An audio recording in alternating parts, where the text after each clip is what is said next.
curtain back here. Okay.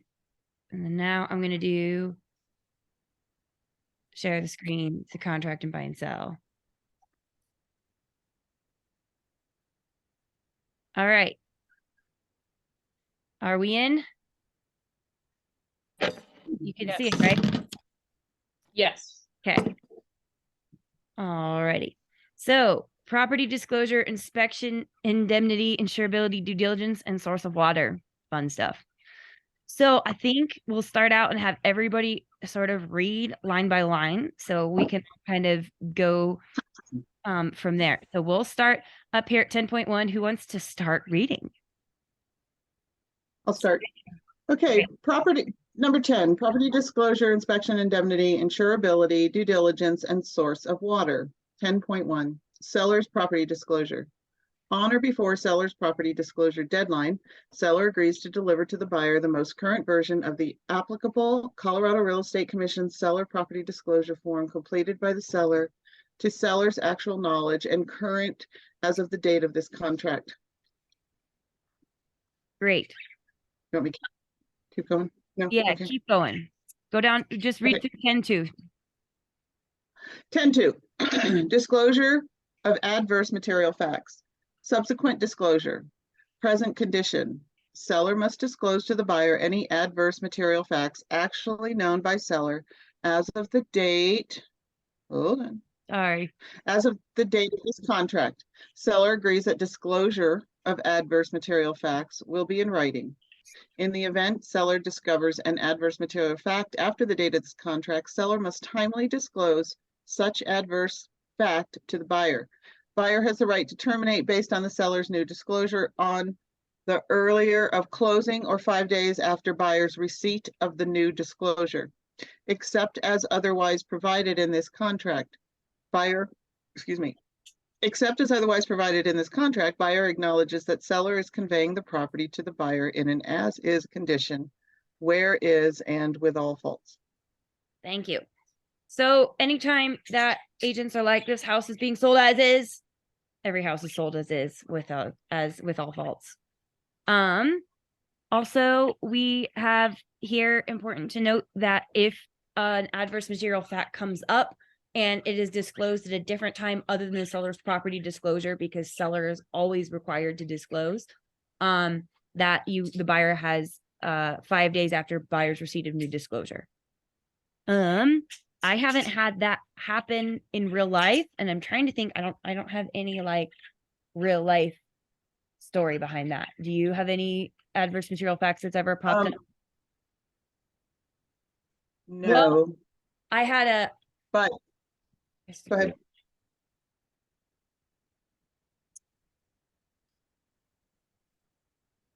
So, yeah, so basically, if anything comes up, I'm trying. Like I said, so if I guess this would be like if the roof got injured, right? Or got like there was a hailstorm, right? That would be an adverse material facts if the property listing was under contract, you had your inspection deadlines passed, a hailstorm came in and damaged the roof and there was a leak, the seller would have to disclose that to the buyer, right? So then the buyer would have theoretically 5 days after the receipt of, hey, there's a leak in the ceiling. So basically, if you ever have a seller who is like, we don't have to disclose this, don't not disclose. That's just all sorts of red flags for a lawsuit. Sellers must disclose. If the seller discloses to you, then you also have to disclose. But when are occasions that the seller does not even have to do a property disclosure? If the seller knows of any adverse material facts, they have to disclose it.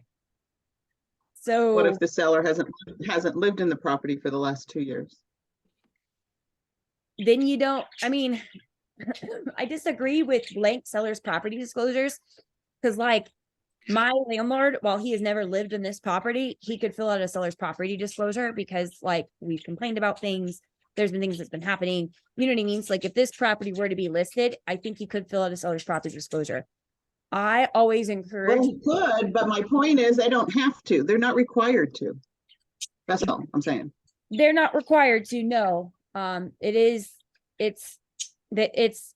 think it's better to have a seller's property disclosure where you're disclosing everything versus not offering a property disclosure. I feel like if you're getting looked back and like from a lawsuit perspective, no, I did disclose and it's on here, it's just better to have a seller's property disclosure. So I always encourage my sellers to do it. You're right, they don't have to.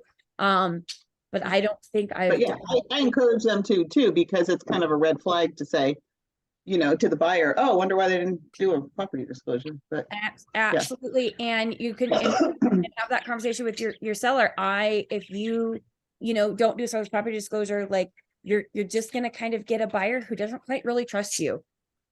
Like nobody really believes that you don't know of anything here, and buyers are always going to assume the worst. Yeah.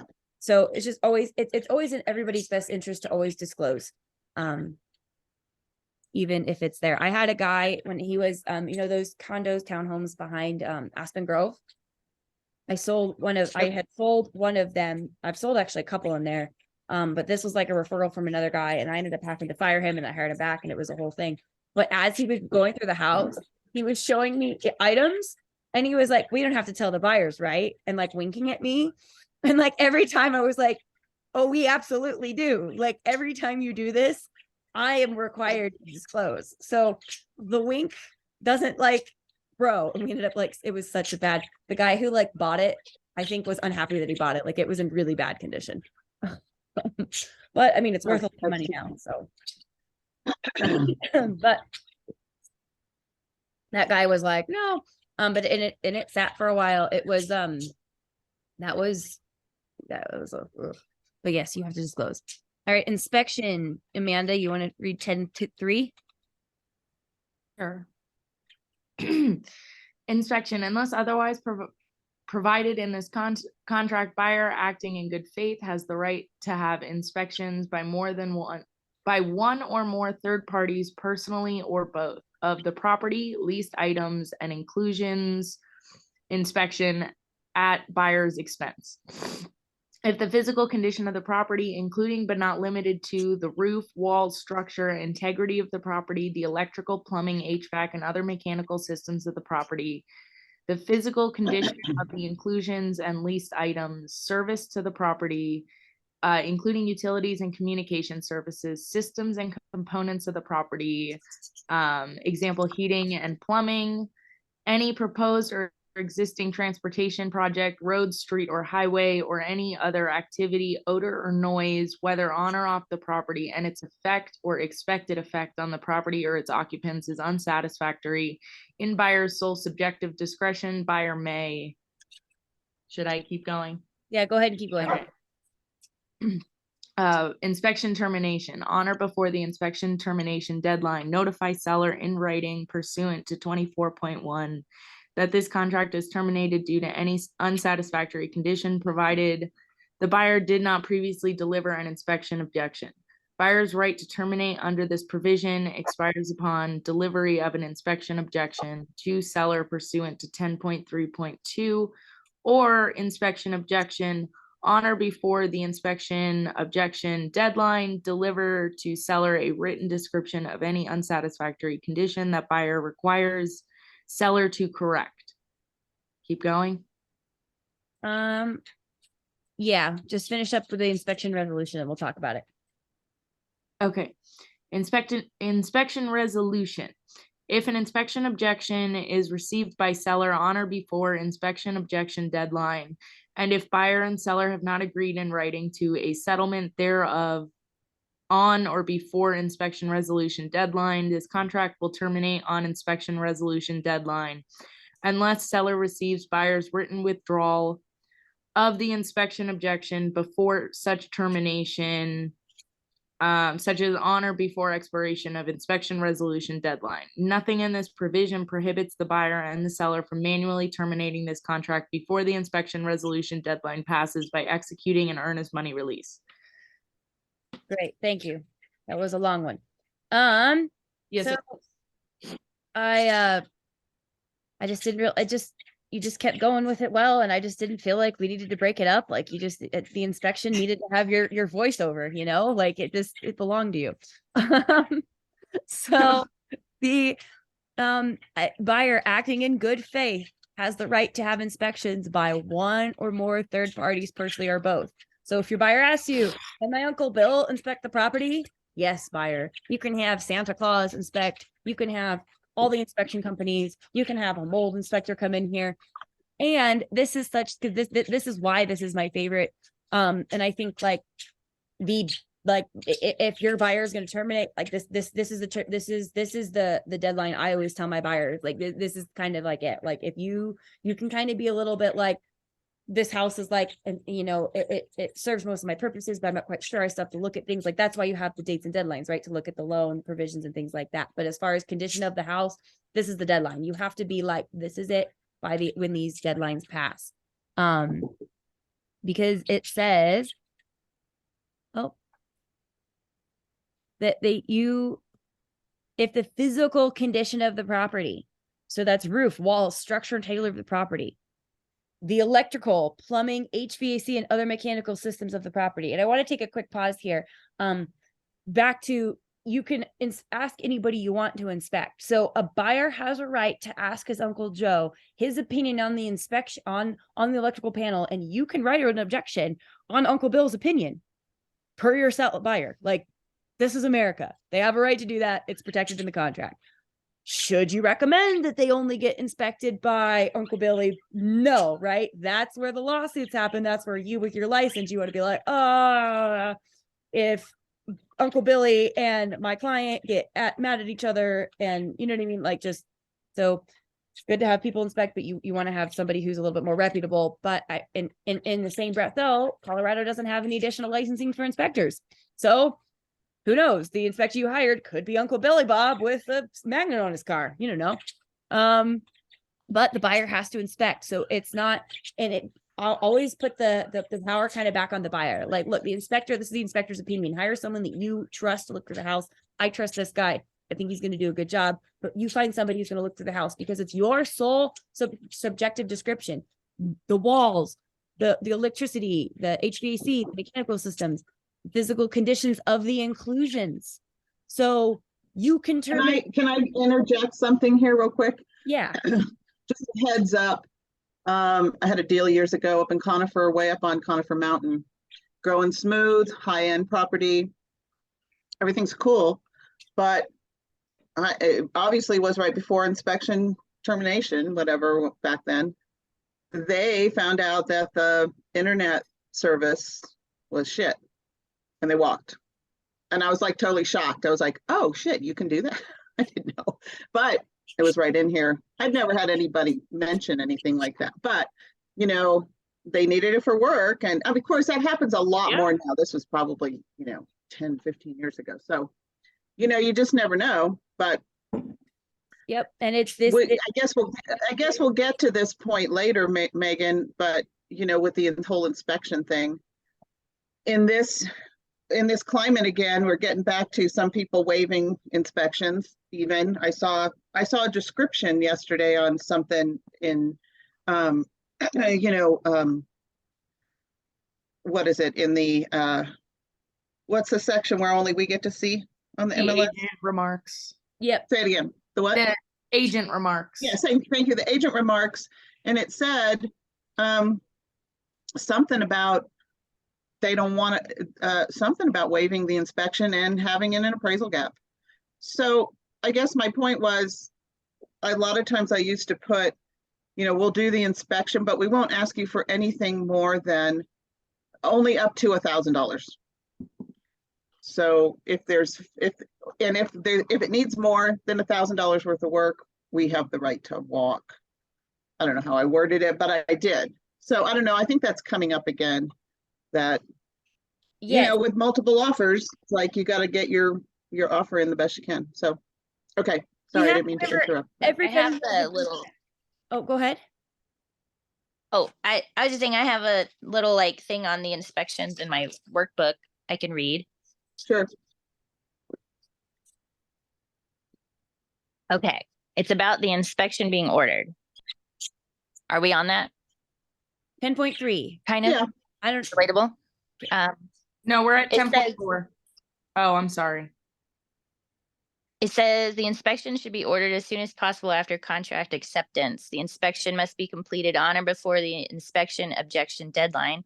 If the buyer has any requests for repairs or if he wishes to terminate the contract, the buyer's broker associate must give a completed and signed inspection notice with the buyer's request to the listing broker associate before the inspection objection deadline. If the buyer has requested repairs, the buyer and seller will then have until the inspection resolution deadline to negotiate what will be done and how. For example, the seller may choose to offer monetary compensation at closing in lieu of doing the actual work. The buyer and seller are also agreeing on the date that the repairs will be completed by, typically a few days or the week before closing. The parties must resolve what is to happen with all of the inspection issues by the resolution deadline, but if the buyer and seller cannot come to an agreement, the contract will terminate 24 hours after the resolution deadline, and the buyer's earnest money will be returned unless the buyer removes his request for repairs. So So here's a little thing about That that. explain about anything? It said something about monetary compensation. But you yeah, have to be careful with that with lenders. Because if all of a sudden the inspection says, you know, all the appliances are shot and the seller comes back and says, well, I'll give you $5,000. You know, I don't know if you can do that. My grandma and grandpa, they just sold their house, and the inspection came back for the buyers and it said a couple things, but one of them was the garage door, not like there's a door to the outside at the garage and it opens out, so the bottom of the door is rotting, so that had to be replaced. And the sellers were like, if you give us your 10-foot ladder and your 8-foot ladder, you don't have to replace the door. I I've done, don't know, because that's I have- sometimes the lenders have issues with those things. and sometimes they do. It's going to depend on concessions and the loans. I have done, I've traded a snowmobile for inspection item. I did that last year, my Maxwell Hill, the one that you held open, Amanda. And then I want to point out too another interesting caveat. Like these are, I like to point out little things that are just like the cool agents know, the agents that know their contract know that this is in it. You can terminate on inspection based on the leased items and inclusions. So the physical conditions on the inclusions and leased items. So if you go in there and you're like, I don't like this stove anymore, I've now inspected this stove and this stove no longer works, you can kill the contract. Any proposed or existing transportation project, road, street, or highway. Has anybody been by my farm lately? There is I saw that construction.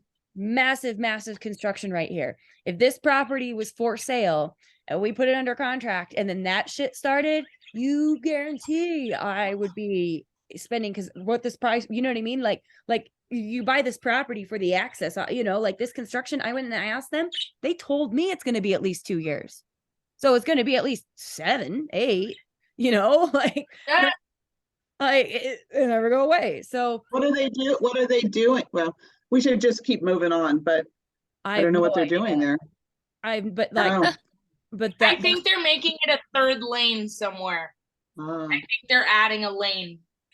because they're expanding everywhere. So these are like, you know, these are the frustrations that come with living in a booming economy, right? So like I feel bad getting upset about road expenditures, but the people who live in front of construction zones hate it so much it's in our contract, right? Like this is if you know, if something comes up with that sort of a thing, you know, I love to use the inspection paragraph here to really make my buyers feel really confident and comfortable about writing an offer, especially in a multiple offer situation where you have to act kind of quickly. You know, your sellers will be like, oh, I can't undo this. In actuality, a contract is a long time, a real estate contract. You don't want to be writing for a buyer that's going to obviously kill, like that would not be in good faith. But if you have a buyer who's nervous about, you know, that earnest money going hard, like you can reassure them that I have a right to ask for it back. This doesn't guarantee you're going to get it back, right? Once you give it, you don't really, there's no guarantee, but we have a right in our contract to ask for it back by killing on inspection if you don't like road construction or proposed road construction. That also means if you and your buyer are at the house, at the listing, at the inspection, and the neighbor comes over and says, hey, just so you know, they're going to expand to a third lane out front. And they're going to start that in like a year or so, and it's going to suck. You can terminate on that. That's a proposed thing. So this is the deadline that I like to cover with my buyers. Any other activity, odor or noise, whether on or off the property. So if you're in a market like Greeley, the wind I can was just thinking change, Greeley. right? If you're in a market like East Longmont, Right. it's just it can be just as bad here. I walk out sometimes and I'm like, oh my God, I'm going back in the house. I mean, it can get really bad here. And Not like it is, it's not, I think Greeley is like all the time, but here it's like however the winds blow sometimes, but right. And yeah. sometimes out east gets Yeah. hit. And exactly. Odor. If back to the construction noise, right? Like if there's odor or noise that comes from that.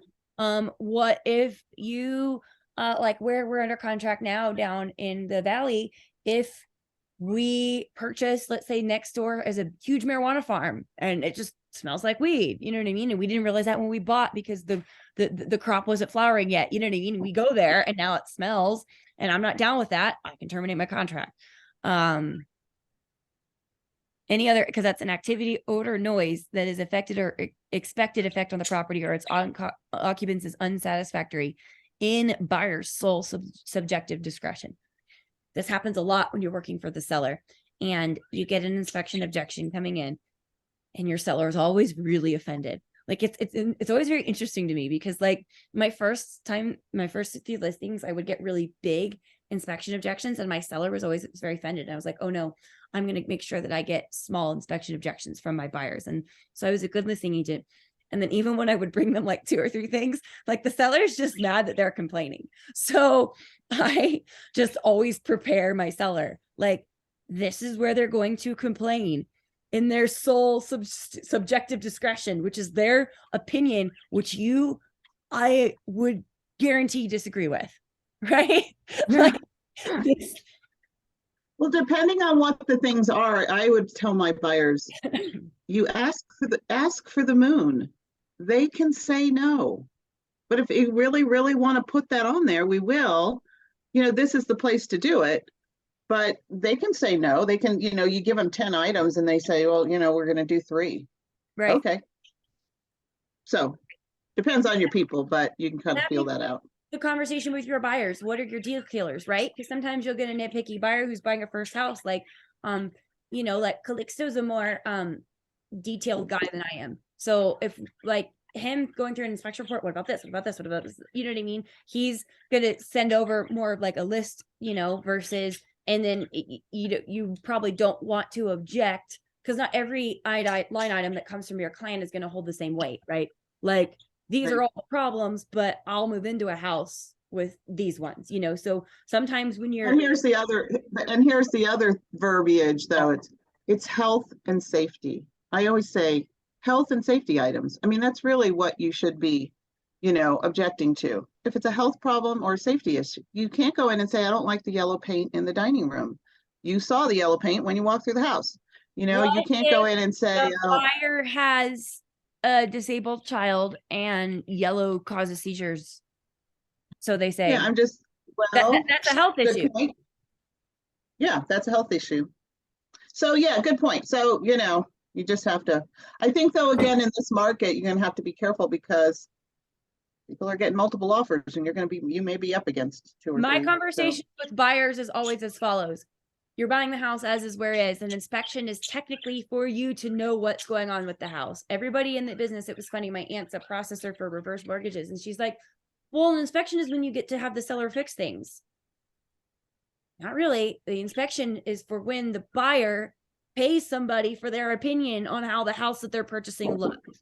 And then they get to review that opinion and bring others in and see if this is an asset they want to put their money in. That's what the inspection is for. And if it's not worth their money, they can ask the seller to fix things or to not. So if you're not like I ask my buyers if there's things, you know, we can ask the seller for that they're reasonable, you know.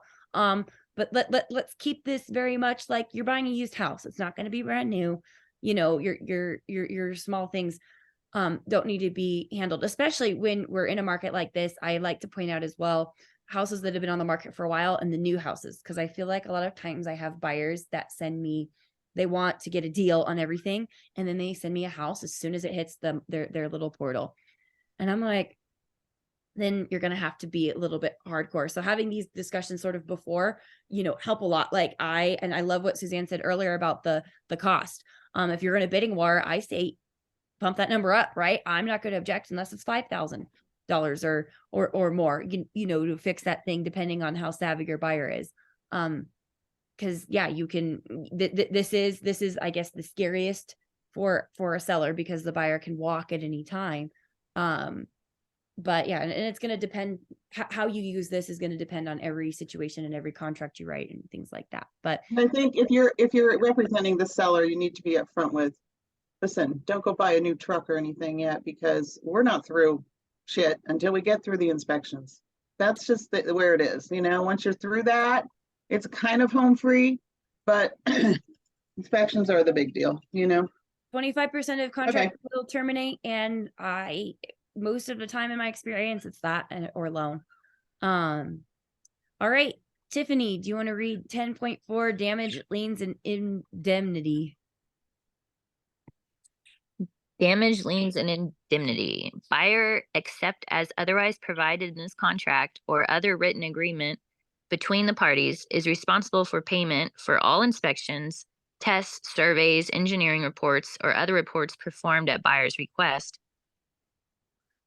work, and must pay for any damage that occurs to the property and inclusions as a result of such work. Buyer must not permit claims or liens of any kind against the property for work performed on the property. Buyer agrees to indemnify, protect, and hold seller harmless from and against any liability, damage, cost, or expense incurred by seller and caused by any such work, claim, or lien. This indemnity includes seller's right to recover all costs and expenses incurred by seller to defend against any such liability, damage, cost, or expense, or to enforce this section, including seller's reasonable attorney fees, legal fees, and expenses. The provisions of this section survive the termination of this contract. This 10.4 does not apply to items performed pursuant to an inspection resolution. So what does this mean? The buyer is responsible for the tests and payments and everything that they want to do on the property, and they have to hold the seller harmless and from any of damage or liability that happens because of what the buyer is doing. Because of what the buyer's engineer or inspector, or, the inspector breaks a window, or, the engineer comes in and does some crap.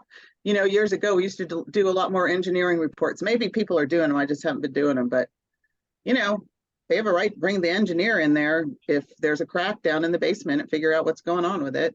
But yeah, anybody who comes into their house because of the buyer, the buyer's responsible.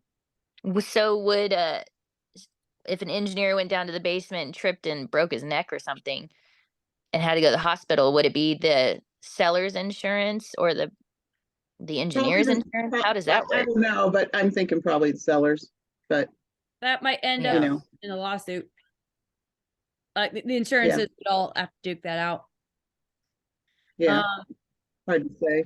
Remember, anything other than the Conway-Bogue Act that allows us to practice limited law in these contracts, which is filling in boxes and glue, we are witnesses and information and market people. You know what I mean? As soon as anything hits that sticky lawsuit, hire an attorney.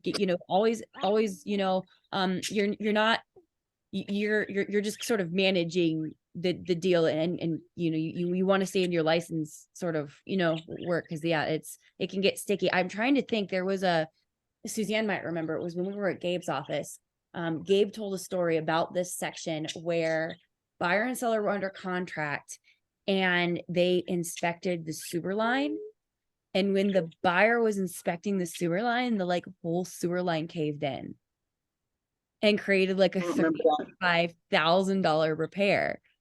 And so then the buyer was like, yeah, I don't know that story, but who was liable? Whoa. I don't remember. I think it was currently being, but it was okay, But it says here in the contract that the buyer was inspecting the sewer line, and had the buyer not inspected the sewer line, it wouldn't have caved in. So the buyer needs to fix it. Well, because I think they walked from it. Because they didn't want to buy it anymore. So like the seller then had a house with a caved in sewer line. Yeah. Yeah. So this is Oh. that. Yeah, it gets anything sticky, call me. We'll call the lawyers. We'll find it. But anything that is not a regular contract, we are we're just meant to help get them in the right area. Because yeah, this that sort of a deal, right? Inspector breaks a window. I feel like that's pretty cut and dry, right? Like buyer and seller says, hey, you broke my window. Buyer says, hey, the inspector needs to do it, like that. That makes sense. But like the sewer line, I don't know. Big I think I would assume property insurance would have paid for it eventually, right? Like, wouldn't that be who insured? Or the sewer inspector's insurance, because hopefully they're bonded and insured. And that if it was their fault, it's hard to say whose fault it was, right? I mean, but I would think the sewer line guy, whoever was doing the inspection, has insurance. Yeah, so I don't know. So that was the story that burned this section into my brain. I was like, oh my God, that would be a horrible thing to happen. So anytime my buyers have like always inspected, I'm always a little nervous. I'm like, don't fuck anything up. Okay, I'll read insurability. Are we ready to go on? Just the last thing I want to do as well. So this also the cost that the buyer can actually go, including seller's reasonable attorney fees, legal fees, and expenses. The provisions of this section survive with termination of this contract. So that was what they were bringing up, was because, hey, no, buyer, you're liable to fix my thing because this section survives the termination of this contract and includes the seller's attorney's fees. So I'm not sure if this is how it did work out, but theoretically, I would think that if they would be paying for the sewer line and what the seller had to take the buyer to fix the sewer. All right, you got insurability, Suzanne? Insurability, buyer has the right to terminate under 24.1 on or before property insurance termination deadline, based on any unsatisfactory provision of the availability, terms and conditions, and premium for property insurance on the property in buyer's sole subjective discretion. I'll just put a couple things in there. To me, over my years, the one big thing is the roof. Had a shake roof up in way the fuck up there outside of Fort Collins. Anyway, they had to replace the roof, or they weren't going to sell it, or the buyers weren't going to buy it because of the shakes, because the insurance companies wouldn't insure it. And a lot of insurance companies won't insure shake roofs. What are shake roofs? What are shake roofs? They're those shingles. Oh, okay. They're wooden shingles. Okay. But in any kind of moisture, they expand. Yep. But anyway, they're just a fire hazard. And then the other big one that I've had is trees too close to the property. Of course, this is a lot of mountain properties, but trees too close to the property, insurance companies will not insure them. There has to be a fire, what's it called? A fire thingy. You have to have the trees away from your house. And nowadays, insurance companies just do Google Maps. They look at the Google Maps and they make sure there's not a 50-year-old spruce tree right next to the home, which I had. Mm-hmm. Luckily, I told the seller, you're probably gonna have to cut this tree down. And the buyers got through it. They didn't have to cut the tree down. I'm glad they didn't, because it's a really great tree. But anyway, trees and roofs are the big ones to me. Yeah. When I lived in Florida, I had a tree in the backyard fall on the roof and puncture the roof right above my room. Yeah, so I think dead and diseased trees come into play a lot. Yeah. I woke up and I was like, why is it so dark? And the tree was just completely blocking the window on top of the house. Like, yeah, thank God it didn't go all the way through the roof, because it would have been on top of me. Yeah, no kidding. That's yeah. I don't know, Megan, have you come up against any? So that was a landlord problem. Have you come up against any other insurability issues that have ever come through that your buyers could walk? No, no, I haven't had. I read this like it's in their sole subjective discretion. So this is right. this is a deadline that's not a real common deadline to kill on, but you can. Because it is a source of like the buyer can if they don't like their policy, or something of that. Even if they can't get it, make sure that they get their quote by this time. Because their homeowner's policy, it might be insurable, but it might be really expensive. Right. You know, so I've had a lot of that. I've had Right. treat. Typically when I am showing mountain properties, I think it's a good idea to ask the listing agent too, like, hey, who does your seller use for insurance? Because I think that's how I've done Right. that. I always do that too, because the other one is in flood zones now. Is it in a flood zone, and do you have to have flood insurance? And flood insurance is really expensive. Yep, We have flood zones in Colorado. we Oh, do. God, yes, yeah, all over. Because from the mountains, hello, water comes down. There's a lot of flood zones in Boulder County. I mean, there's a lot of flood zones all over, certainly closer to the foothills, I think. We got a lot But, of flood zones. yeah. We got a lot of the bentonite. We got random, soil that just expands, and those bunch Mhm. we got a lot. So that's why I always point that out too, because that's a deadline that a lot of buyers forget about as well. Oh, I have to check my insurance policy, because sometimes you don't know there's an insurance issue until you quote your policy and they send you a policy. You're like, holy, so make sure your buyers know Yeah. know to look at this and get this handled. You want to keep reading under the due diligence documents? Okay, due diligence. Due diligence documents. Seller agrees to deliver copies of the following documents and information pertaining to the property and leased items, due diligence documents, to buyer on or before due diligence documents delivery deadline. So if in the contract, you as the buyer have written down, I always say any and all, any and all stuff in reference to all the mechanics on the house. So if they have something on the whatever, that's what I say. Some people don't write all that in, but I'm like, yeah, we want to see it all. And that's sort of up in the air for like what you want to ask for, because whatever you put in your due diligence documents is what you're tying the contract to. So Right. I don't ask for anything unless it's specific. Oh, that looks like a new Okay. dishwasher. Here's a new hot water heater. There's due diligence document. What about a roof warranty?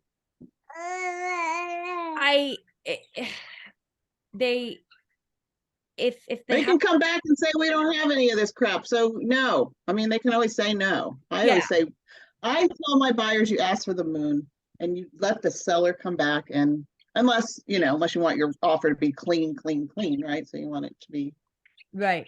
but because so for example, when I sold the house last year in Maxwell Hill, in the Deer Canyon,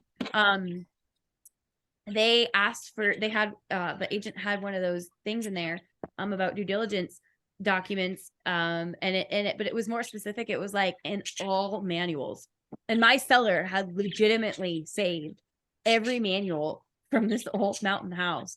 And he gave Brian Palillo a stack of just manuals by the due diligence document deadline. And I was like, okay, because typically the seller just says, I don't have anything. But yeah, I've seen him get passed. So I don't know, talk to your buyer, right? If your buyer is like, I really want to see if there's a roof warranty, because you could be like, I can ask, I don't think there is one. Or just when you're talking to the listing agent about an offer, do you have a roof warranty?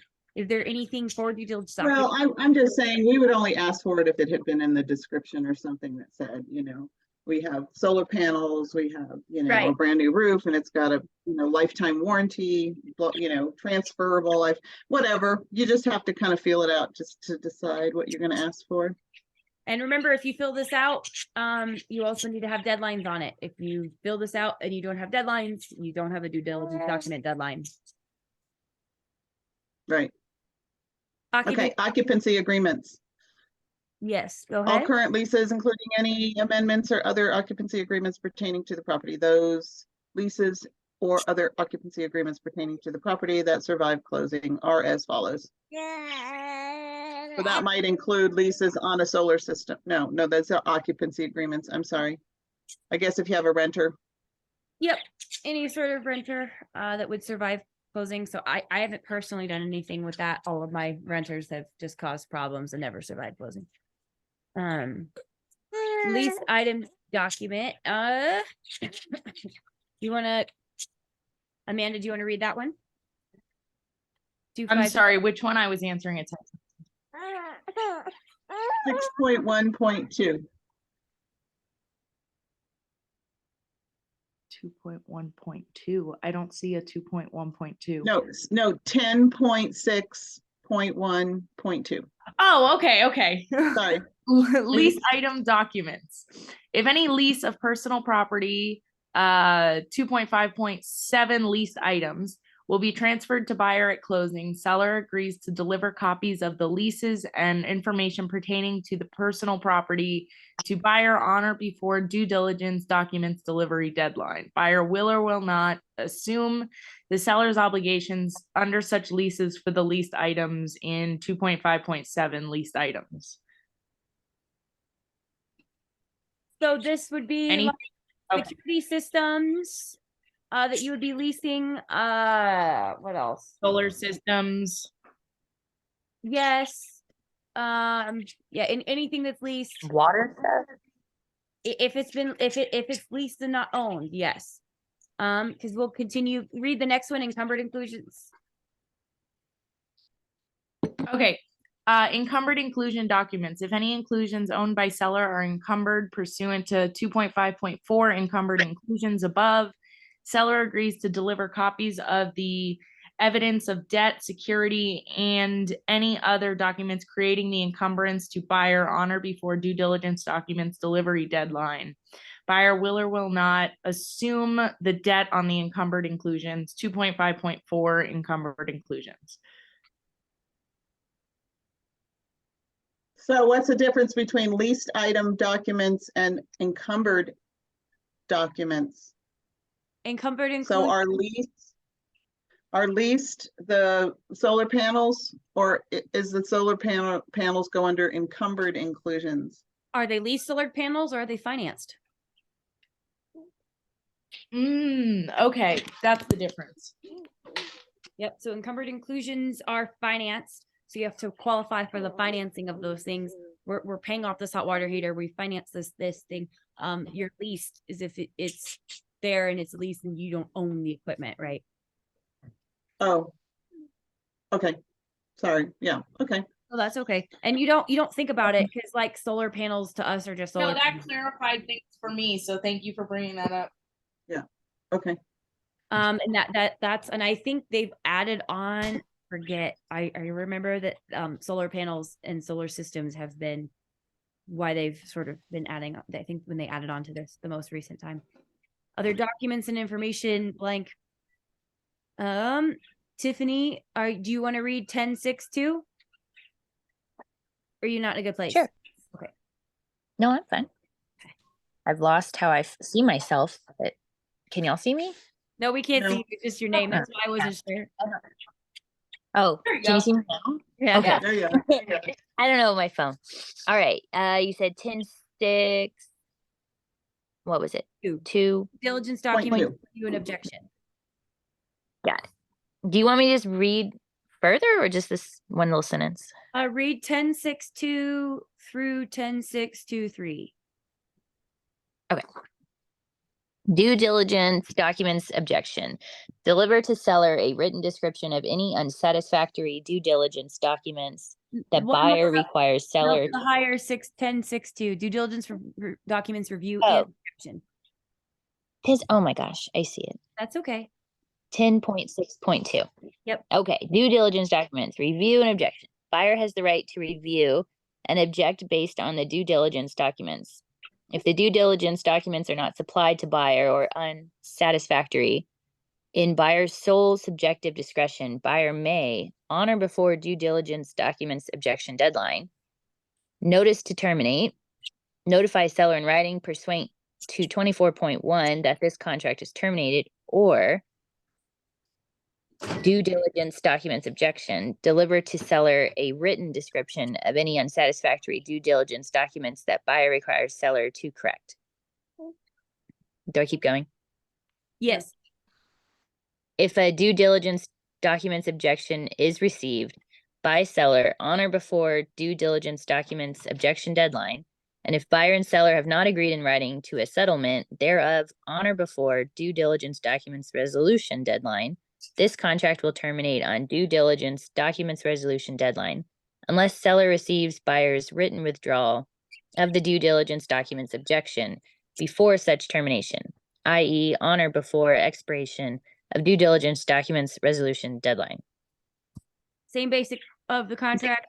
We have review, object, terminate. If there's an objection, there needs to be resolution or the contract terminates. I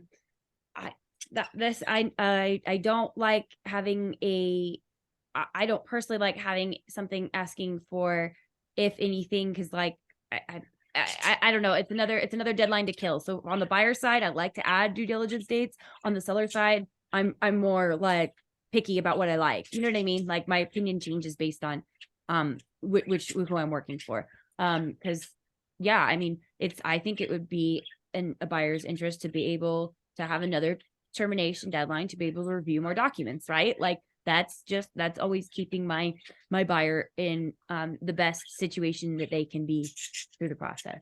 So yeah, that's the basic of it. Okay, you want me to do 10.7? Yep, conditional sale. Conditional upon sale of property.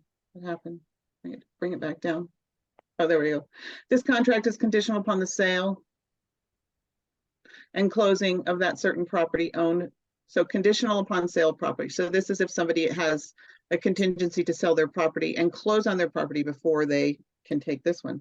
This contract is conditional upon the sale and closing of that certain property owned by the buyer and commonly known as, you put in their address. Buyer has the right to terminate under 24.1, effective upon seller's receipt of buyer's notice to terminate on or before conditional sale deadline, if such property is not sold and closed by such deadline. This section is for the sole benefit of the buyer. If the seller does not receive buyer's notice to terminate on or before conditional sale deadline, buyer waives any right to terminate under this provision. So if you've got, I'm going to tell a story. So I think you might have all heard it before, but well, this is the section of the contract where it comes up. So, not necessarily. So yes, if you have a client who, this happens not so much in the super hot markets, but it will happen where I think it was Matt Thompson told the story. It was at a Keller Williams office, and this gal, I guess she only ever sold one house. She got a real estate license. She got to Keller Williams and she previewed one house with her friend. It was like an $800,000 house when I got licensed. So back 2015, that was a lot, big house. They toured it, and then she just like wanted to buy that house. So she sold her friend's house and then bought the new one. And those were like her two deals. And then she quit. Like that was apparently this whole lady's career. So that's a good little story for like use the conditional sales deadline, right? You see a house, you want to buy it. Well, you have to sell the house for a new one.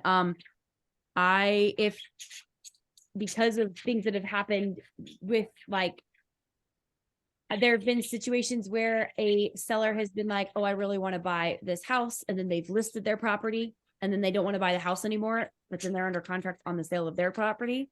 Yeah, that was what I was, but that wouldn't come up in conditional sale. So yeah, I have, if you just make sure that there's a deadline too, if you're going to fill that in. It sounds silly, but a lot of times, sometimes you forget either to have the deadline. If you have a deadline in there, you need to fill in the provision deadline. Source of potable water. Amanda, you want to go with that one? Let me mute. Sorry. I don't know where mute is. I'm so sorry. Amanda, you're muted. Yeah. Gotcha. I thought There you you said go. you're muting yourself. I was so confused. She is, but go I ahead. had to sneeze, so I muted myself. So 10.8. Source of potable water, residential land and residential improvements only. Buyer does or does not acknowledge receipt of a copy of seller's property disclosure or or source of water addendum disclosing the source of potable water for the property. There is no well. Buyer does or does not acknowledge receipt of a copy of the current well permit. Note to buyer, some water providers rely to varying degrees on non-renewable groundwater. You may wish to contact your provider or investigate the described source to determine the long-term sufficiency of the provider's water supplies. So this is where you need to say where the water source, where the information for the water source is. I mean, you just have to do it on the property disclosure, or there's another form just for water, isn't there? For another source of water. So that's just part of Section H, I believe, of the seller's property disclosure. If you miss that, you have to do more paperwork. So fill out your water. Colorado, we're a state where water is a huge deal. So, yeah, definitely. But this is required. You have to say where the water's coming from. You have to say it. And a lot of times you'll get properties that are in an HOA, and the HOA will pay the water, and your seller will be like, oh, the HOA gives me the water. And on their source of water disclosure or their source property disclosure, they've disclosed the HOA. That's not your source of water. Where does your source of water come from? And then typically, do you put well permits in the MLS, Suzanne? Or do you just send? No. I mean, I suppose you could, but you don't normally see it in the MLS. No, not the well permit number. That's what I wasn't thinking of that. Like It's sometimes the number they'll have it though, typically, right? Say the what? The They'll what? typically have the permit number for the well. What, in the MLS? Right, yeah. Like in the description or something. I don't know, maybe. No. I mean, if you have it, that's great. Yeah. I mean, disclose everything that you have as the seller up front, and then it's, you're being up front. But a lot of times the sellers don't have a freaking clue because they bought the house 27 years ago and that agent didn't do shit about the well. So, you just find that up in the mountains a lot. If the property's been owned for a long time with your seller, you need to make sure that's done. But if they just bought it in the last 5 years, they'll have the well permit information, because they really couldn't transfer it without the well permit info. They're all pretty, Jefferson County is pretty good about it, and it's pretty easy to get the info. So I think that's the last well I did was Jeffco, and I think we had I think we were only delayed like a day or two, but it wasn't and there was other things, but Jeff, I mean, I'm lucky I don't have any well horror stories. So the well permit info, let me real quick, the well permit info will tell you the depth of the well, when it was dug, and what the how many gallons per minute it was getting when it was dug, when that well permit was issued. It doesn't mean that they're getting that much water now. Because if they bought it 10 years ago and they were getting 10 gallons a minute, it doesn't mean they're getting 10 gallons a minute now. So as the buyer, you should always have the well tested.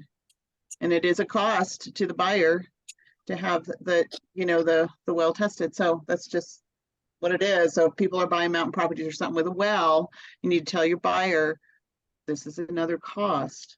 It's about, I don't know what it is these days, but I don't think it's cheap. It's only $150. I looked into it. Really? Yeah. Oh, I don't know. I guess it depends on where it is, but because I know it's a buyer's due diligence, but I've gotten so many questions on the well, and all we have is the well permit from 1977. Right. So there's no well tests or anything. And everyone, of course, who is wanting to farm or grow keeps asking about the well. And I'm like, that's what you need to do once you are interested in the property. But yeah, I mean, down there it might be different. I mean, in the mountains it could be a little bit more because they check the potability. Everything in the mountains is more expensive. The water is not contaminated, and then they check the gallons per minute. Yep. But I think it's more than that in the mountains. I wanted to guess maybe $300 or $400, but I haven't done a well test in a long time. So it depends on where it is. Yeah. And it depends on if it's I mean, because isn't that well down there for agricultural purposes? Yes, I don't know. So it might be a little different. Well, it's personal and agriculture because they use it for their house water too. Okay. Just gotta find a well guy, give him a call, get some quotes. How much are you gonna charge me to do it here at this address? And they'll tell you, so. All right, who's next for lead-based paint disclosure? Tiffany or Amanda? Who just read? I'll do it. Okay. Amanda did. You want to go, Tiffany? Lead-based paint disclosure. Sure. I'm gonna have to stop here in about 10 minutes. Okay. So once we're Unless exempt, once we're through down to down here 11, then we're done. So we're almost done. Okay. Oh, okay, good. oh my gosh, no. Okay, 10.1, right? Mhm. Yep. Lead-based paint disclosure, unless exempt, if the property includes one or more residential dwellings constructed or a building permit was issued prior to January 1st, 1978, for the benefit of buyer, seller, and all required real estate licensees must sign and deliver to buyer a completed lead-based paint disclosure sales form on or before the lead-based paint disclosure deadline. If buyer does not timely receive the lead-based paint disclosure, buyer may waive the failure to timely receive the lead-based paint disclosure, or buyer may exercise buyer's right to terminate under 24.1 by seller's receipt of buyer's notice to terminate on or before the expiration of the lead-based paint termination deadline. Okay. Didn't this used to say if you don't have this contract is null and void? They I took that out, I guess. changed it in 2019, I think. Okay. Yeah. Hello, that's when I walked away for a while. Well, and that Okay. was, I remember learning that, and I was like, that was the only thing that I learned in real estate school that was relevant to my career was the lead-based paint disclosure deadline. And that if we didn't have lead-based paint before the 1978, that the contract was void. And yeah, no, they took that out. So you want to read The it? only Good. thing I really remember from real estate school is like joint tenancy, tenants in common. Like that's the only thing I Yeah, remember. I officially remember nothing That's now. pretty Going back to sad, my right? work When we sat through real estate school for 3 weeks and we remember like once. Right. Everything. And it's so funny. The whole like trying to do the math on like what somebody owes when it comes to like once they buy the property, they like the dates. What is it? It's like trying to figure out what Amortization. I think so. It's like Because I remember learning that and going, why am I learning this? yeah, it's like if this is due on this bill, then the prorated like water bill and prorated like things like that, where you had to figure out like how much money was due on the day of closing or something. I don't know. Oh, yeah, those are proration amounts. Like Yeah, this- I was like, it's like prorated for the propane or prorated for whatever. I'm trying to think what Yeah, else we use utilities. for proration. yeah, I don't know. But Do you now do it's, electric? it's not like we don't have to figure that out. If it's like the propane, just call the propane company and they'll give Right. it to you. They'll figure it all out for you. Lead-based Oh, nice. assessment. If buyer elects to conduct or obtain a risk assessment or inspection of the property of the presence of lead-based paint or lead-based paint hazards, buyer has the right to terminate under seller's receipt or by seller's receipt of buyer's notice to terminate on or before expiration of the lead-based paint termination deadline. So we took out the provision that needed to go with the offer, and now we have a deadline for it. Buyer may elect to waive buyer's right to conduct or obtain a risk assessment or inspection of the property for the presence of lead-based paint or lead-based paint hazards. If seller does not receive buyer's notice to terminate within such time, buyers accepts the condition of the property relative to any lead-based paint is satisfactory, and buyer waives any right to terminate under this provision. So there is no lead-based paint objection deadline. It's just a kill or move forward. Carbon monoxide alarms. Note, if improvements on the property have a fuel-fired heater or appliance, a fireplace, or an attached garage that include one or more rooms lawfully used for sleeping purposes, a bedroom, the parties acknowledge that Colorado law requires the seller assure the property has an operational carbon monoxide alarm installed within 15 feet of the entrance to each bedroom or in a location required by the applicable building code. These need to be installed. They need to be there and needs to be for every property. When I had my psychopath seller a year ago, who I am just so dumb, she couldn't figure out how to screw the carbon monoxide detector in the wall, and the appraiser had to go out 3 different times because you cannot close on a property without a carbon monoxide detector installed. I didn't think I'd have to go and explain that to people, but you do. It has to be out of the package and screwed into the wall. Meth disclosure. If the seller knows that methamphetamines was ever manufactured, processed, cooked, disposed of, used, or stored at the property, the seller is required to disclose such fact. No disclosure is required if the property was remediated in accordance with the state standards and other requirements fulfilled to pursue it 2518-5102. Buyer further acknowledges that buyer has the right to engage a certified hygienist or industrial hygienist to test whether or not the property has ever been used as a meth laboratory. Buyer's right to terminate under 24(1) under seller's receipt of buyer's written notice to terminate notwithstanding any other provision of the contract based on buyer's test results that indicate the property has been contaminated with meth, but has not been remediated to the standards established by the rules of the state board. Buyer must promptly give written notice to seller the results of the test. So if there is meth, so I want to just, if meth has ever manufactured, processed, cooked, okay, that's obviously like a meth house, right? Obviously, if you cook meth, but then it continues, it says disposed of, used. So if you know the person next door, their brother has been tweaking for a while, I would think you need to disclose that, because if you know that person has used meth, if you've seen, you know what I mean, like meth use, like this is a very, very big thing. So anything about meth, you must disclose it. Or yeah, just used, stored at the property. It doesn't say anything about quantity, right? This doesn't say if it was stored for a meth lord. Nope. So that's what I take at any sort of, if you hear that word around anything, if a neighbor comes and talks to you, that's something you have to disclose, and you have to let the buyer know. You don't have to tell the buyer, you don't have to disclose like there's been meth here. But if the neighbor comes over and says, hey, just so you know that person used to smoke meth in that house, or I know that person was, maybe not even I used to smoke meth, maybe I know that person used to use meth and had addiction problems and lived there. Yeah, I would disclose that.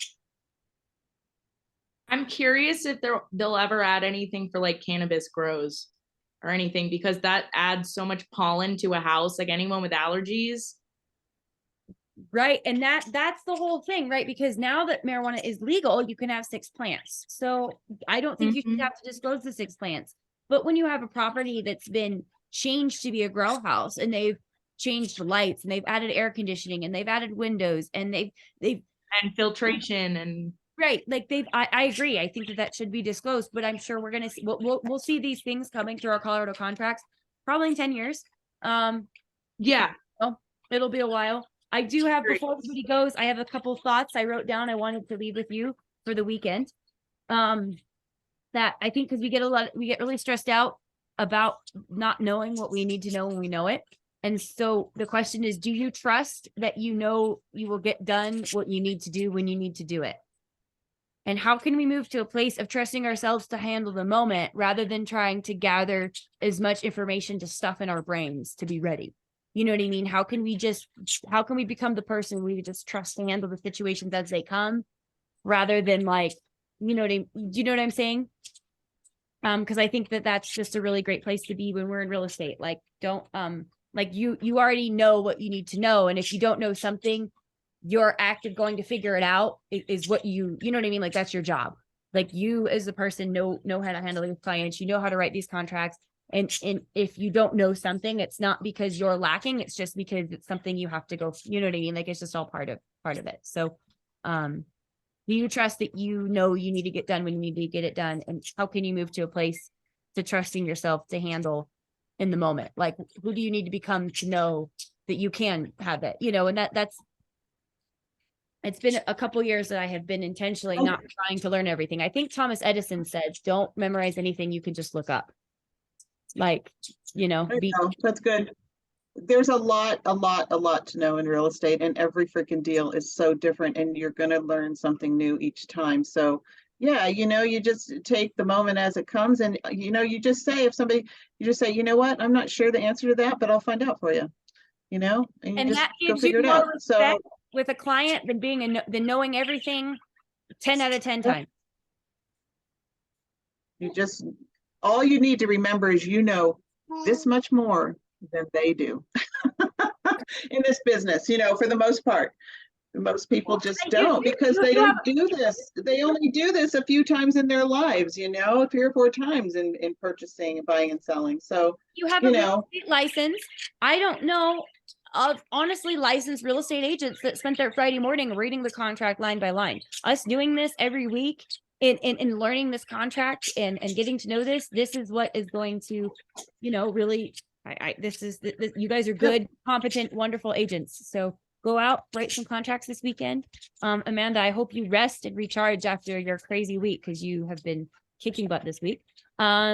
Tiffany, I will text you because I think, yes, we should try to meet at some point today. But and aren't you doing your event this weekend, Tiffany? I am. It's tomorrow. Good luck with that. where is I'm it like, at? I didn't find a lender though. I texted Really? that Christina chick. I